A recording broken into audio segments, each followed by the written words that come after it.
And I think it's okay to stop.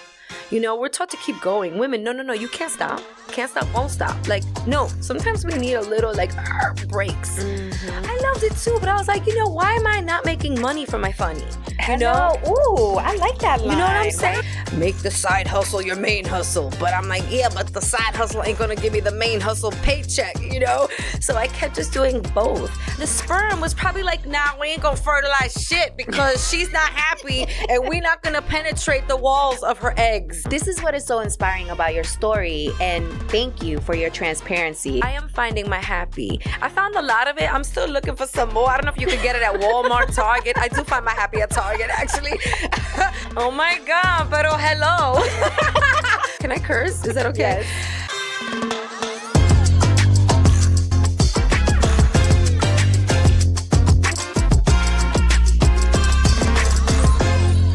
Hola, mi gente. Welcome back to Banking on Cultura. I am your host, Victoria Jen Rodriguez, and I'm very excited about today's guest because you're going to laugh your ass off. Like, she has this energy. She has this aura about her. She actually is really a comedian. She wears so many hats, so let's get right into it, shall we?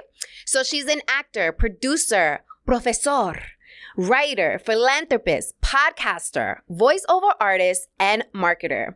She's a member of the Entertainment Creative Collaborative Outreach Program, bringing her to the U.S. Senate and White House, advising officials on key issues and initiatives in the entertainment industry, driving policy and legislation. As a producer, her short film, The Swimmers, has been featured in the 2021 Official Latino Film Festival and the 2023 Dominican Film Festival. Oh, she produces custom content for premium brands such as Wendy's, Frito-Lay, McDonald's, Dior Beauty, the U.S. Census, Latina.com, and the list goes on.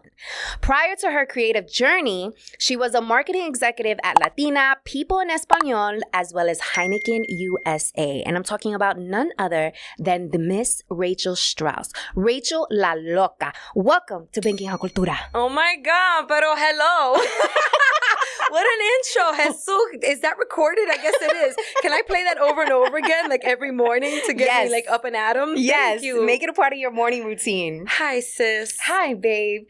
You know what? This is so like angelic right now because the way that we met, you were actually hosting, can we call it a showcase? Go for it. So it was a showcase in Napa Valley with a whole bunch of well-educated, influenced Latinos with edge, because we got swaggy out there. And you hosted this showcase and you were looking for a volunteer.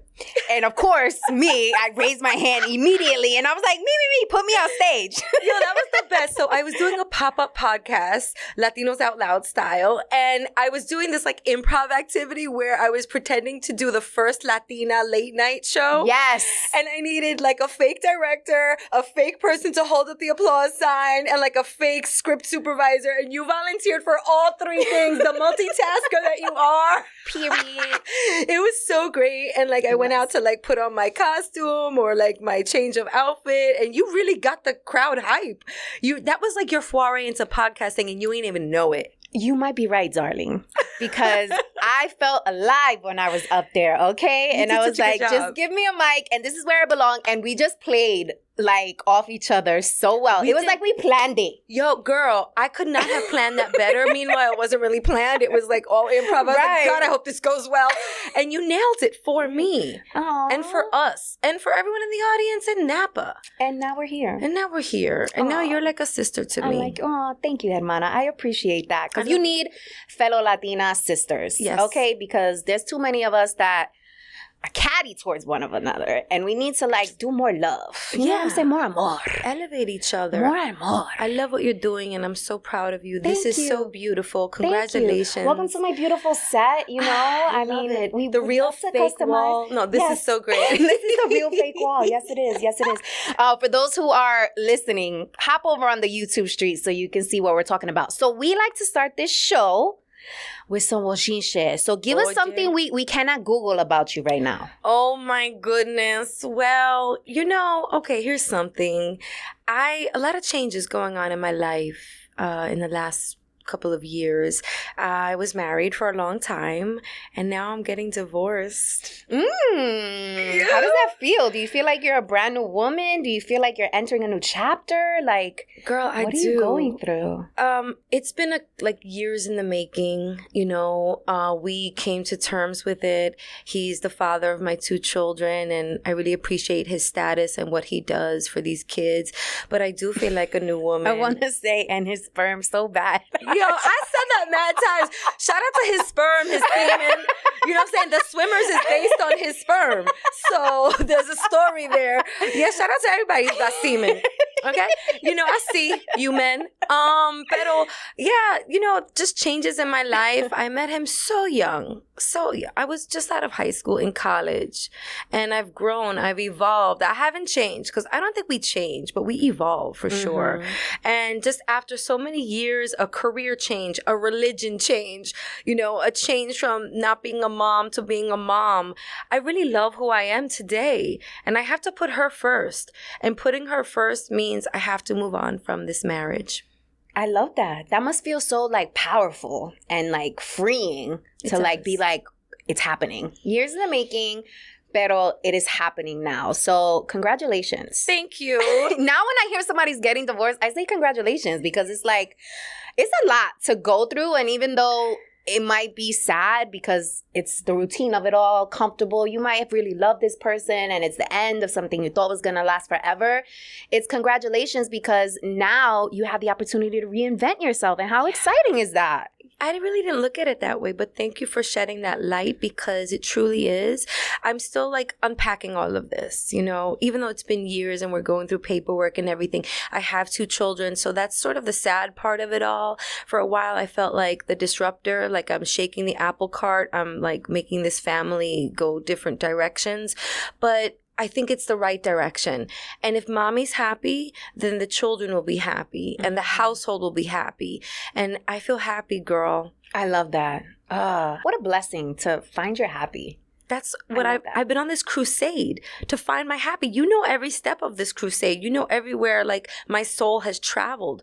I've been updating you and you've been giving me so much encouragement. Again, Latina to Latina, I love you, girl. Thank you for all that uplifting and empowerment. Because, yeah, I am finding my happy. I found a lot of it. I'm still looking for some more. I don't know if you can get it at Walmart, Target. I do find my happy at Target, actually. Same. I find my happy at retail. Same. I found this new store. It's called Home Sense. Have you ever been to it? No. Girl. Put me on. It is like, you know how Marshall's has like the home I am such a thingy in the back? Maxinista Marshall's girl, yes. So Home Sense is like that times 10 and super affordable. Say what now? It's called Home Sense. My boo put me on to it this past weekend. Okay. Obsessed. I'm on Check it. out. Home Sense. Locking it in Lock Memento. it in. Home Sense. Anywho, so we're getting divorced, entering this new chapter, and you are no stranger to reinvention because you actually was able to transition out of corporate into this creative space, make a name for yourself, rebrand yourself, and really tap into what fulfills you and makes your heart smile. And I want to talk about that because a lot of the folks who tune into Banking on Cultura are in this space of either reinvention, they're thinking about the next chapter, they're making the transition from the 9-to-5 grind to entrepreneurship, or they're thinking about it. Yeah. So I think your story is going to resonate well. So talk to us about that journey. How was the transition to corporate to this creative space? What brought about it? And walk us through the process of it all. Wow, girl. I'm going to try to be as concise as possible because that also took years in the making. I went to school, got my bachelor's degree in business management finance with a minor in Latino studies. And when I was in school, I said to myself, I'm going to do something for my people. I want to be a marketer, but I also want to adelantar la raza y nuestra cultura. So I wanted to sort of marry that. And that like multicultural marketing department didn't exist when I graduated. So somehow, some way, I landed a job at Latina. This was years after I graduated. I had to work in for other people first in order to make my entrance into the like multicultural segment. The entrance. But shout out to Charlotte Castillo who gave me my first in this like space, and I loved it. I loved it. I loved doing events and putting together advertiser-based programs for our people because there was always these projects with purpose. You know, it wasn't just me like doing things that I didn't believe in. I was working for brands that I read and consumed myself. I read Latina magazine like clockwork, okay, throughout like my last years of high school and college. So it was like my dream job to be there.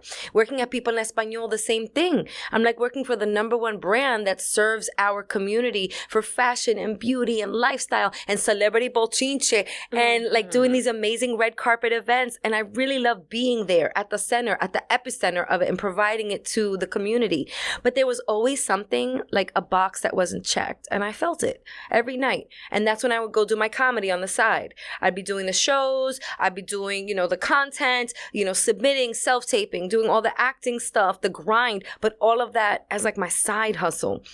And I just kept feeling like this snowball of like, make the side hustle your main hustle. But I'm like, yeah, but the side hustle ain't going to give me the main hustle paycheck, So I kept just doing both. I mean, people at the office, I was like the office comedian. I felt like my office was like the deli counter. Like people would put their stuff to print at the printer and then knock on my office door like, make me laugh. And I'm like, I got a deck to do also right now. I'm also working on PowerPoint, but okay, here we go. And I would just like deliver these jokes. And I really was the office clown. People came to me for that, like, oh, I just had a crappy meeting. Like, what could you do to make me feel better? I'd be like, come on in. I got the remedio. Like the freaking comedy curandera of the office. I love it. Yeah, I loved it too. But I was like, why am I not making money for my funny? Ooh, I like that line. You know what I'm saying? Why am I not making money for my funny? And it was time. So years later, years and years and different jobs later, I landed a great gig at Heineken and I was pregnant and nobody knew. Imagínate, working at a beer company, pregnant. This is a Dutch-owned company, family-owned business. And so people are like really familial and like going out for beers after work and even during work, like trying the new products in the boardrooms. And I'd like sip and spit and like nobody would know. I'd be like, oh, it's really good, and like spit it back in. Because I also, was diagnosed infertile and it was really hard for me to get pregnant. So when I finally got pregnant and it was sticking, I'm like, oh, I'm going to take care of this baby, this belly, like if it were a baby. Does that make sense? Yeah. Okay. So like I was really very cautious, no drinking, no nothing. I was in a bubble. And again, this like now enter motherhood, this other box that I really wanted to check so badly. I was like, you can't juggle everything, you have to put at least one ball down, right? So let's talk about this because this is a pivotal part of your story of what transitioned you out to corporate and really doubled down on you was actually your infertility journey. Yeah. So can you talk to us, because Latinas do not talk about this enough, about where it started. Yeah. So it started where you had to make a difficult decision, and then you had all of these events that followed that led you to now this place of happy. So run us through the events. Everybody get comfortable, okay? if you didn't already. And grab a Kleenex maybe. Or use your sleeve. It's fine. So I did get pregnant the natural way. Shout out to semen again. And I had to terminate that pregnancy at 16 weeks. This is in 2012 because of a genetic abnormality. The pregnancy was going so smooth and we were celebrating. It was a girl. I was going to name her Luna. And I have her a moon tattooed on my wrist just as a daily reminder. She's sleeping. Here she is. Just as it's not so much to be reminded of sadness, it's to be reminded of the strength that it took to get to that point. And I just want to honor her. And I'm still honoring her and, figuring that out. Pero it was a very difficult decision, as you mentioned. You get pregnant, you're like, great, this is wonderful. Let me share the news. I told people at work, I started showing. And then I had to terminate because I got educated on what this genetic abnormality could lead to. And that's the other thing that there's just this miseducation on, we think, oh, go through with the pregnancy, take the chance. But I would have put so much at risk had I moved forward with that pregnancy, girl. Like heart deformation, the requirement of open heart surgery upon birth, a stillborn, me getting sick from it. So I decided to terminate. went through a really dark period of my life, you know, for about a year, you know, if I had to like put a time frame on it, where I really didn't think I would ever make people laugh again. Because here I was not laughing myself, just crying all the time and weeping and woe is me. And, you know, that abnormality affected 1 in 1,000 women. And I'm like, why am I the one? Why am I the 1 in 1,000? What about the other 999 biatches? Like, what happened there? But Right. I'll tell you how I came to terms with that. Is like, God chose me. God chose me to be that one because he knew I would make it, because he knew I would persevere and maybe go through, oh God, where the Kleenex? Hold it together. Hold it together. I am not wearing waterproof mascara. You don't want to see that look. It's like the Instagram filter with like the black underneath. You don't want to see it. God chose me because he knew deep down, and I didn't even know, that I'd have the strength. Oh God. Okay. He knew I would have the strength to make it, to make the right choices, you know, to not drink my way into a depression, to not do any kind of drogas. I don't do drugs. It's, you know, crazy, but I did entertain it. I was like, I'm going to do every single drug that exists to get me out of this depression. But then my friends and close ones were like, girl, you don't do drugs. You like chicken shit. Like, why would you ever? Can I curse? Is that okay? Yes. Like, I am mad chicken. Like, you know, so I just got through it. And comedy actually helped me because I was able to pick everything back up and be like, hold up. Let me check myself real quick, because I know I was put on this earth to shift mindsets, to make people's days brighter. And so what am I going to look like chickening out from that and not doing what I was meant to be and meant to do? So I got my act together, literally got my act together, you know, wrote a one-woman show about it, wrote a film about it, started taking all that sadness and redirecting it and putting it towards creative use, which I think we can all do, you know, whether you blog or you keep a diary or you just talk to people. Which is a great gem, like when you're going through something that traumatic and something where you find yourself in this black hole, find the creative outlet. Yeah. I think that's like a key strategy to drive home for people. So you got your act together, your resilience kicked in, you held it down, and then you decided to try again. Yeah, I decided to try again, but it was really, really hard. I had a few miscarriages, and so I decided to seek out some help. You know, we're also taught, like, we're not taught actually about infertility in this community. I mean, I'm half Russian Jewish and half Dominican. And I have like all the fertile myrtles on one side and all the fertile mirtas on the other. You know, like cousins popping out 6, 7 kids. And they're like, ay, pero ¿qué pasó con Raquelita? And like, Raquelita tiene el toto roto. You know? Not toto roto. I mean, they told me I had a broken toto. And I was like, wait a minute. She looks good to me. We've gotten pregnant before her and I. So what's happening now? So like, yeah, I came to terms with this like semi-toto roto. And I went to see a reproductive endocrinologist, and she's like, we can help you. So I started with Clomid, which is sort of the non-invasive route, just popping pills to make your eggs fluffier, and that didn't work, but it gave me terrible headaches. And then after that, I graduated to IUI, intrauterine insemination. I did 3 rounds of that, and then I went on to IVF. I did IUI, IVF, I coño, all the I's to get pregnant. And I did 4 rounds of IVF. 2 of them stuck. And actually, interestingly enough, one of the rounds I got pregnant with twins because the levels were like doubling, tripling, quadrupling really fast. And I was called at my first Latino hive in Napa. I was driving around and my endocrinologist called me. She's like, I'm so sorry, but the levels are dropping and you're going to miscarry. And it was terrible. I was like, dang, like here I was like building up all this excitement, twins, 2 in 1 shot, bang, bang, you know, like I was like, that's it. We'll close up shop after that. It'd be wonderful. And then everything came to a crashing halt. So lost the twins, did 2 more rounds that did not stick. And that was when I needed another break. I was like, the drugs, the injections, the crazy mood swings, the money, okay? All of it was just like, How much does it cost? IVF usually costs like $10,000 a round, and they like insurance will cover up to a certain percentage. And thankfully I was working in corporate at the time, but they don't cover the drugs, and the drugs are thousands, tens of thousands depending on what the approach is. And each round of IVF, and this is something they also don't tell you, each round of IVF, according to like what's going on in your body, I have polycystic ovarian syndrome, PCOS, they want to take a different approach each time. Like one round, we suppressed my immune system because they thought maybe I had an autoimmune disorder. And I was like, okay, let's try. So like, you know, intravenously, they suppressed my immune system. I couldn't go near anybody coughing, sneezing, hay fever. I sound like the commercial for like freaking Dayquil. But I couldn't go anywhere near people with, you know, that kind of anything. And that didn't work. Then I was going to switch practices because I was with one practice. I'm like, okay, I'll try again. But again, you know, I'm a womb warrior, but like we needed a break. I also am one to recognize when I need to stop, red light, collect myself. And I think it's okay to stop. You know, we're taught to keep going. Women, no, you can't stop. Can't stop, won't stop. Like, no, sometimes we need a little like breaks, literally breaks for a break. And during that time, I also started seeing signs, like literal, like and figurative signs to like evaluate where I was religiously and spiritually.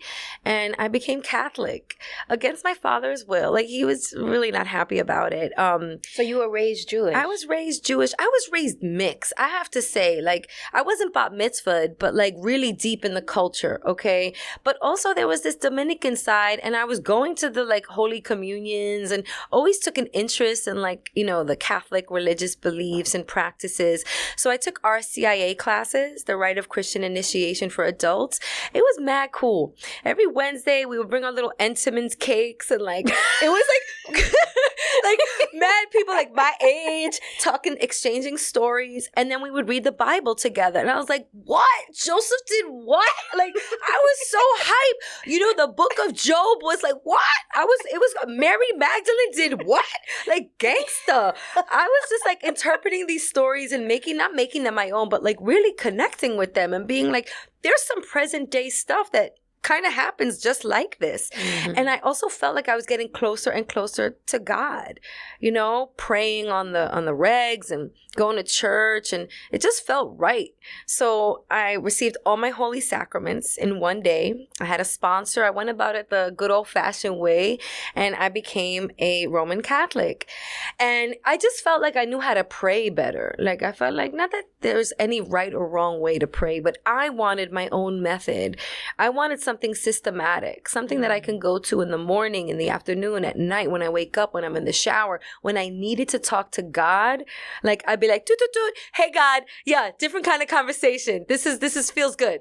How you doing today? You know, and just really connect with God and Jesus. And I tell you no lie, I got pregnant the good old fashioned way, 3 months, almost to the date. Like I found out 3 months later that I got pregnant. From the day that you became a Catholic? Yeah, girl. Wow. And you know the power of three. 3 is the Holy Trinity, and just the number 3 exists a lot in the Bible. And I was just like, whoa. Coupled with something else that I did something called botella de embarazo, which literally translates to pregnancy in a bottle.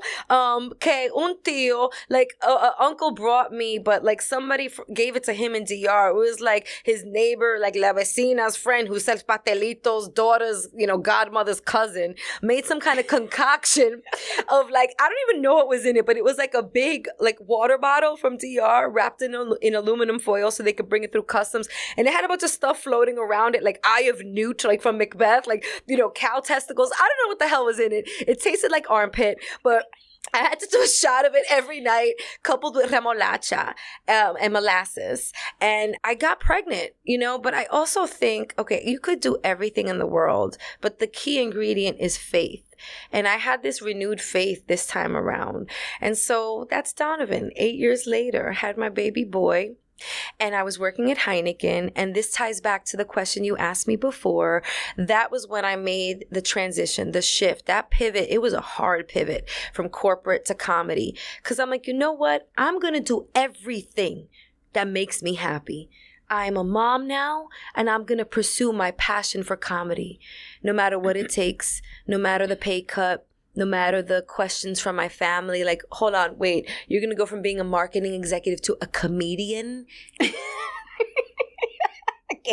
Does that even make sense? Mi gente, I've got the perfect freebie for you. So I just dropped a 17-page workbook to help you get your mind right, especially in this climate of so much uncertainty. So if you are an aspiring or current entrepreneur and you're just feeling stuck, you're not feeling too good about what the future holds, and all the turmoil, the politics, all of it is just throwing you off your game, this workbook is actually going to act as a journal for you. It covers goal setting, efficiency tips, how to manage your time, financial management tips, strategies on how to wrap your head around the next big thing that's coming down the pipeline to bring you consistent revenue in your business. It covers what you should be doubling down on in terms of your well-being. And it is just my favorite jam-packed journal full of marketing and sales strategy to help you get clarity, but most importantly, to help you secure the big bag. So make sure to tap on the link in the show notes. I've linked it there so that you guys can get really clear on the top hacks that you can put into play in 2024 to set yourself up for success. I hope you love it. Mi gente, I need your help. Look, the real game behind podcasts is we need to really understand our demo, aka you, our audience, so that when we go out to sponsors who help us put on this amazing show and deliver this content to you, that they can clearly understand who we serve and what is significant to you and what you value. And the only way for us to get that information is for you to give it to us. So we just created this survey. I'll put it in the show notes. It will take you less than 3 minutes, literally, but it will be so helpful for us to get a better understanding of what it is that you care about, what's important to you, what do you value, so that when we're out in these streets trying to secure the big bag and get sponsors for this show, they know exactly who our audience is and what you care about. So we can bring you the best products, we can bring you the best organizations that are out here serving the cultura, the community, you. So please take a moment and fill out the survey. I'll link it in the show notes. Appreciate you. It makes sense. Right. And it didn't, And I was already in my mid-30s. This is like a jump that you make maybe like in your 20s, like BK, like according to the stories in the textbooks. But no, I was like, I'm doing everything that's going to fulfill me and have me live this long life filled with glee. Bars. Okay. And, and that's when it happened. So that's when I never went back. I took my maternity leave, and I also was diagnosed with postpartum anxiety. I needed to deal with that too. And going back to corporate would have been a barrier. I felt instinctually. I would not have been able to take care of my mental, working this high-stress job and traveling, always in the car or in a plane, carrying beers on my back and in the trunk everywhere, activating these amazing brands, which, I worked on some really iconic programs for the brand. The inaugural season of the NYCFC, the New York City Football Club. That was so dope, activating the brand at Yankee Stadium. And things like that I had to let go because that was also fulfilling. As a marketer, there's these fun programs that you sort of see from soup to nuts, from concept to fruition. And you see the consumers enjoying it. And that gives me such a sense of just pride. And I did that. I did that. Yeah. I helped do that. I was part of a team. Mm-hmm. And I love being part of a team that can accomplish goals like that. No pun intended. Goals, And I cannot with you. I know. It just comes out and I can't turn it off. I love it. I'm sorry. But it was so fulfilling. So I got management, and I got management organically. I was just out there performing, doing my sketch comedy at the People's Improv Theater. And this wonderful manager came up to me after and was just like, "Are you represented?" And I was like, "No." And so she started to represent me and send me out on auditions and a bunch of self-tape opportunities. And I booked some really great things, one of which I'm still in production for, which is the Tuttle Twins, where I play Mrs. Tuttle. I voiced the character of a Latina mom, and it's based on a very successful book series, and I'm in season 3 production for that. Ooh. It is so much fun. Shout out to everyone at Angel Studios. You can catch that on the Angel Studios app and on YouTube and on Amazon, and it's so fun. I booked a great crime reenactment show. You can catch me on Diabolical season 2 on Identification Discovery, where I get to murder a senior citizen for TV. It was so great. But again, learning how to kill somebody on TV was so fun. And there's a whole bunch of other stuff, some commercials and things that I booked that I won't like be so braggadocious on your show about. But no, Bringing a Cultura is about celebrating you. Thank you. And bringing that to light, because there aren't enough platforms that are sharing those highlights and those stories and allowing our community to talk their shit. Okay, and to toot their own horn. Okay, beep, beep. You can go to my IMDb. It's Rachel Strauss, I. There's a bunch of Rachel Strausses out there. So I'm Rachel Strauss the Third on IMDb if you want to see my credits and stuff. But I also took a strong liking to writing. And this goes to like the underrepresentation of us in the media. I just saw like all these auditions and all these roles that I was going out for that I wasn't booking. And I'm like, oh, I don't look Latina enough? What, are you kidding me? Like, I have to look the part? I sound her. Like, I sound like her. But what do you mean? What does a Latina even look like? What does that even mean? Because we look so different. We're like this myriad of beautiful colors and shapes and sizes and vernaculars and accents and hair textures. Like, what? How could you how dare you put us in a box and classify us as one type? And then at the time I was gordita, like I was a thick mama, I'm still a thick mama, but I went through this like health, this health journey. And I was going out when I was gordita, I was going out for like the girlfriend of the convict, the like SVUs of like the girl who was like, knock, knock, knock, Jose, quick, and cutting up the cocaine and dumping it in the toilet. I'm like, I don't even want to do this, like, but I want to be on television. So this is what I got to do to be on television. I got to cut the bag of cocaine and dump it in the toilet with my boyfriend. Or like the girl who was like coming home from a long day of work and having to like go under the crime scene in her projects. Like, I don't want to do that.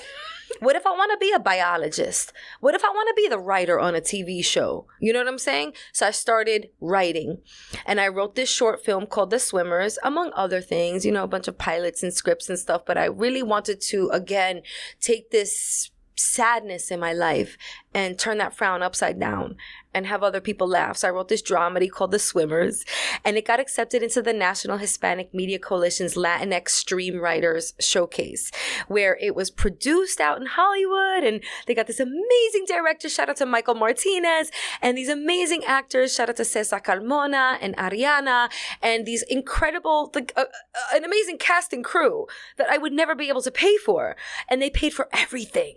I really, like, if there are any writers out there or actors that just want to level up, go to the nhmc.org. There are so many opportunities and incubator programs. I got to work with development executives at NBC that took my little PDF and turned it into a film. And now the film is going through its film festival circuit run. I just got accepted into another one. Woohoo!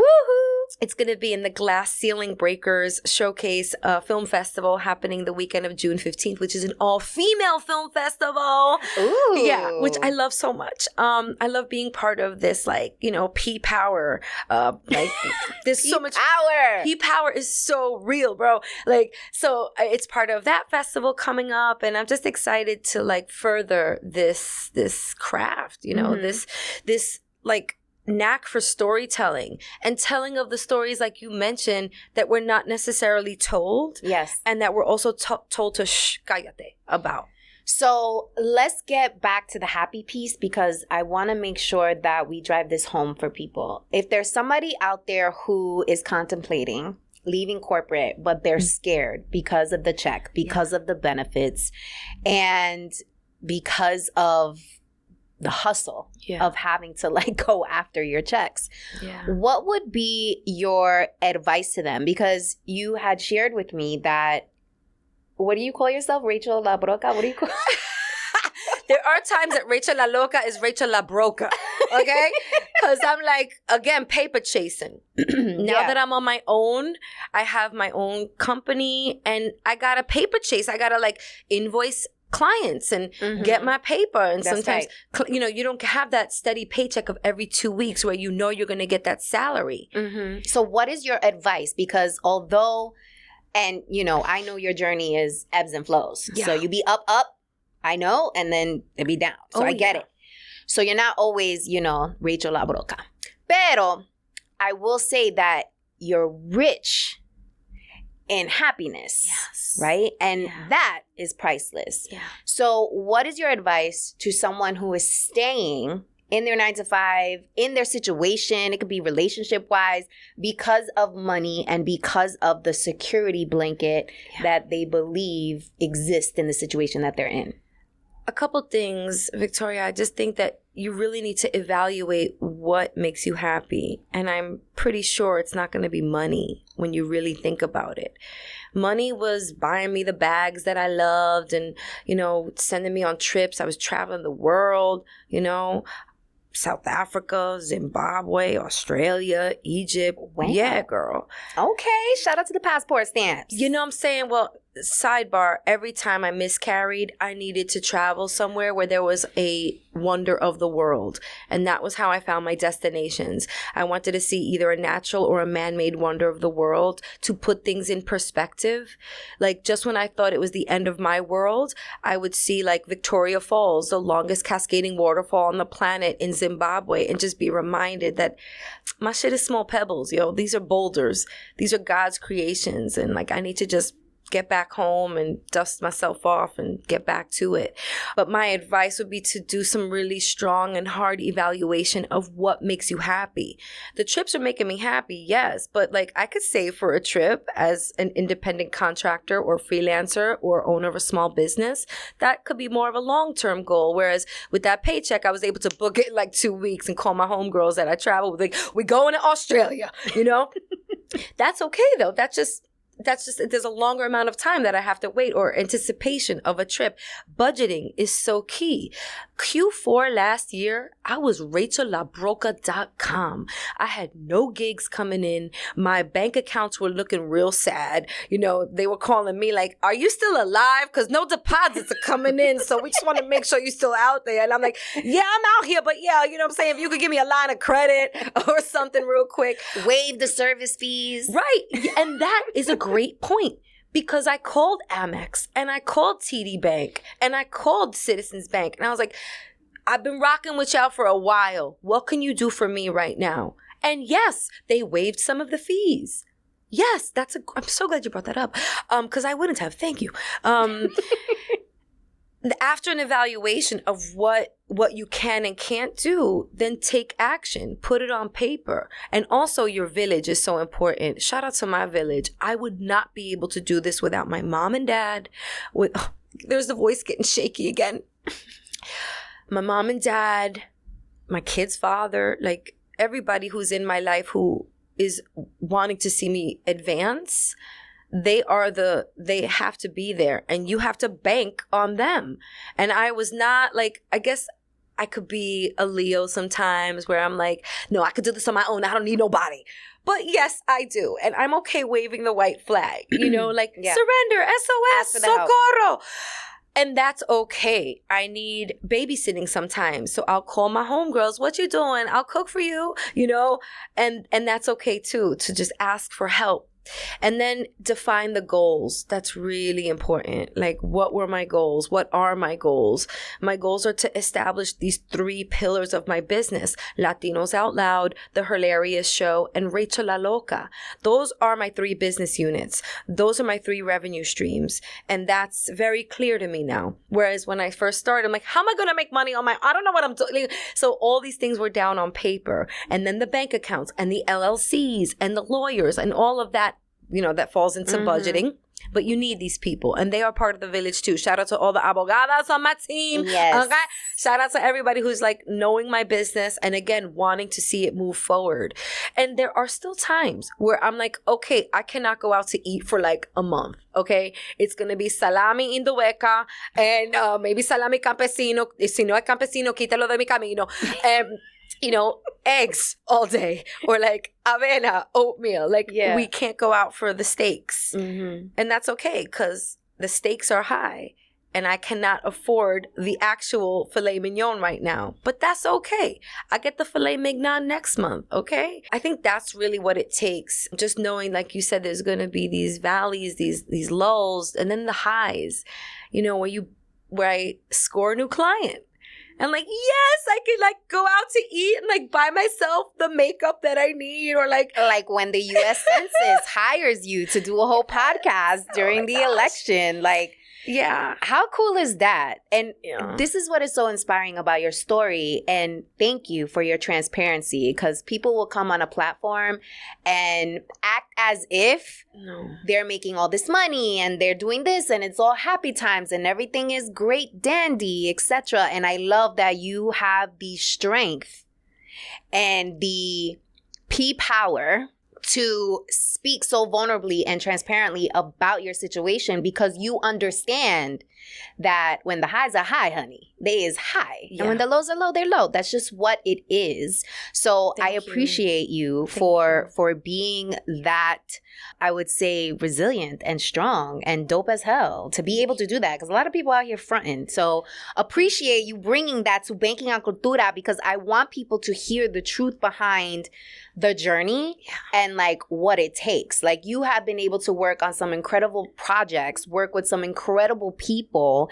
and you found you're happy. You are constantly evolving. You found God. You're like in this creative utopia that people envy, but they'll still get up and go to work because they're making 6 figures. Yeah. But every day they hate their life. Like, that's freaking dope. I was there. I was her.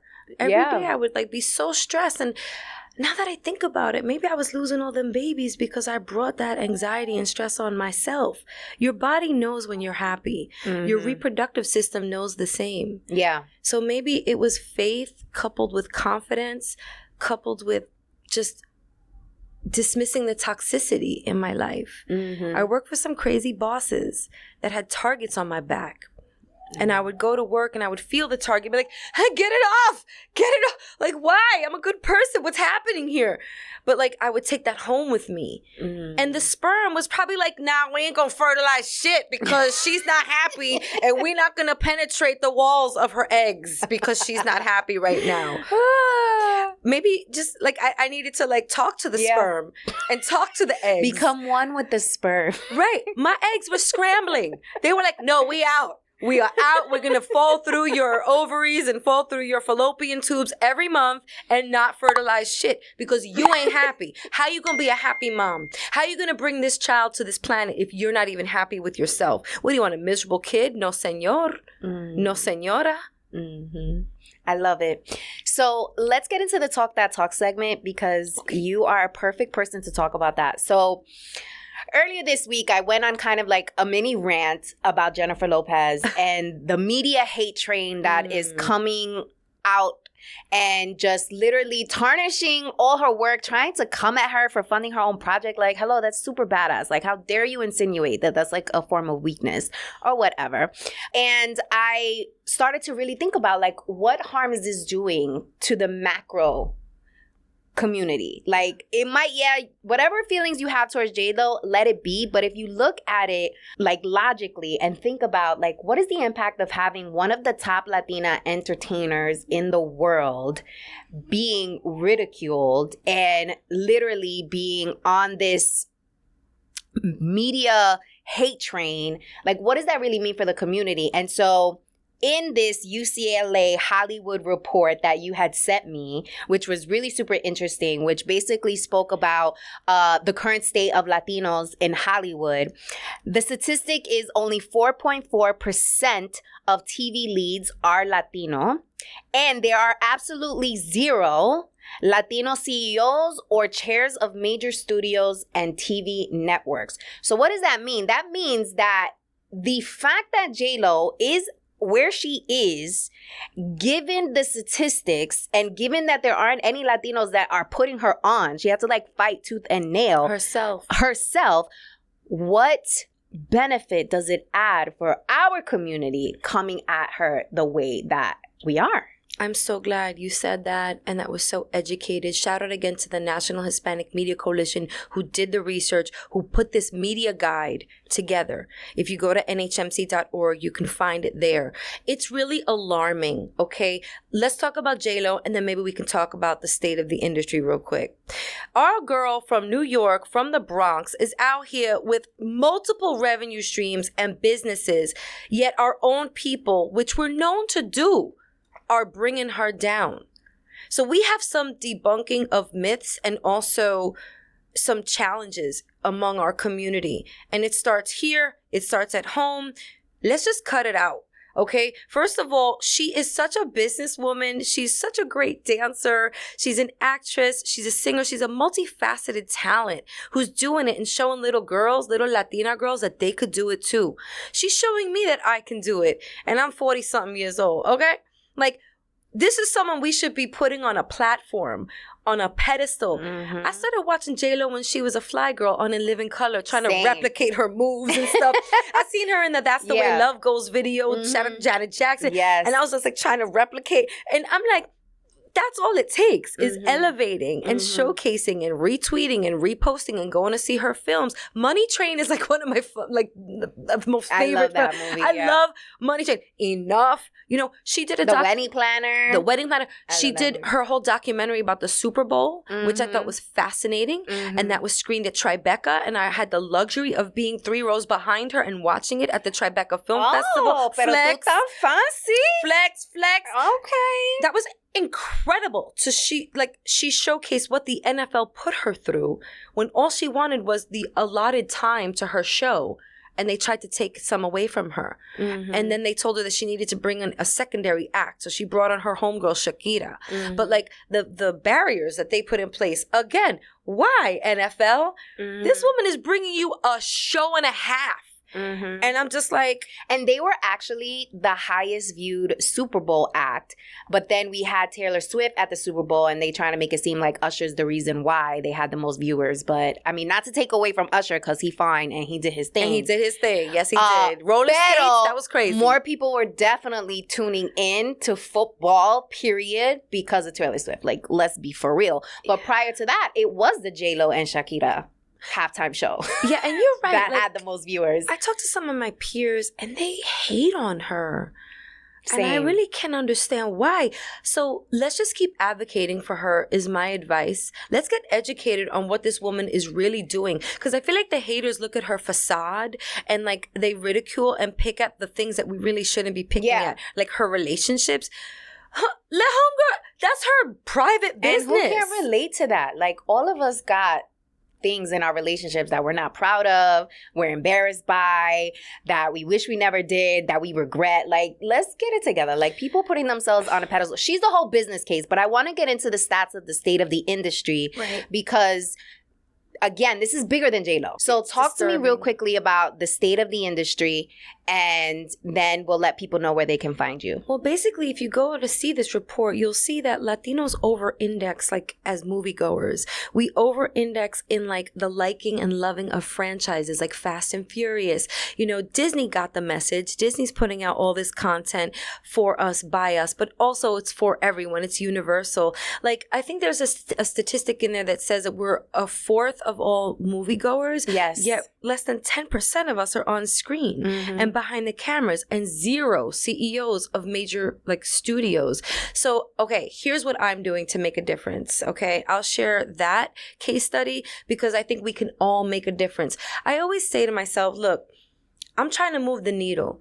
And whether I move the needle 1/10 of a degree, it's still in the right direction. So if more of us start podcasts and write and share stories and submit to these incubator programs and try to cross over and get these mainstream executives, these non-Latino executives to like pay attention, we can do it together. We need to unite and do this and just keep being creative. I think we'll be able to do it. And I'm already seeing a shift. I have a good friend of mine, my former boss from People in Espanol, shout out to Fabian Castro. He's the executive executive vice president of multicultural marketing at Universal Pictures. He's making a difference. Shout out to Christian Mercado, a Latino, a Puerto Rican director who's killing it right now. There was a film that he's got out now that he injected salsa music into. It's those little things that are moving the needle in the right direction. So here's how I'm doing it. I'm doing the Latinos Out Loud podcast, and I'm interviewing Latino entertainment pros that are making strides so that they can share what they're doing on set, behind the cameras, like Chris Mercado.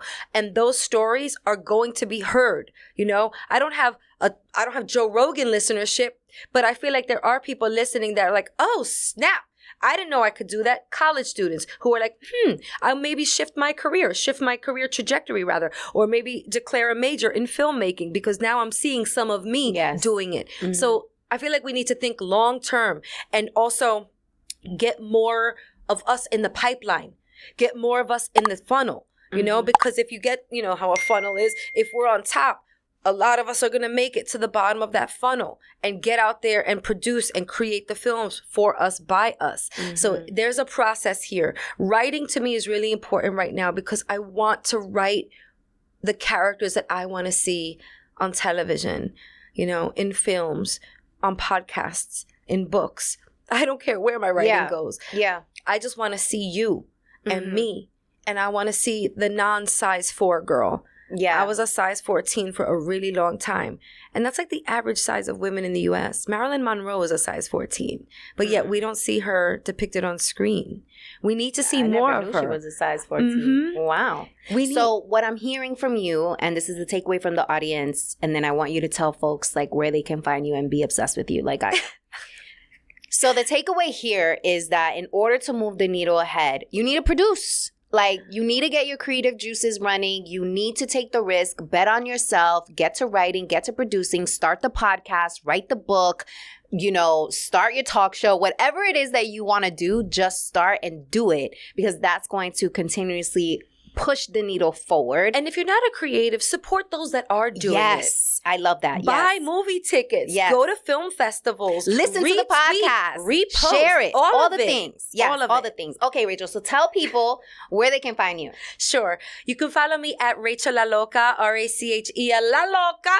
And Latinos Out Loud, the podcast is on every platform. We're on YouTube, iHeart, Spotify, everywhere. Alexa. You can even ask Alexa for us. And yeah, I have shows. I have an upcoming show at the People's Improv Theater if you're in New York on June 15th. Also, the film festival, the Glass Ceiling Breakers Film Festival is that weekend. But I think Instagram is probably the way to go. That's where it's like my billboard. That's where I put everything. But I'm on Twitter, the TikTok, the LinkedIn, all of it. All the things. Yeah. Well, mujer, thank you so much for being on Banging a Cultura, for your spirit, your vibrancy, your energy, your resilience, and exemplifying that there is no low of lows. You can always find your high. So thank you for that. Appreciate you. And thank you for tuning in to this episode, and I'll see you on the next one. I hope you enjoyed today's episode. Make sure to leave me a comment. Make sure to subscribe.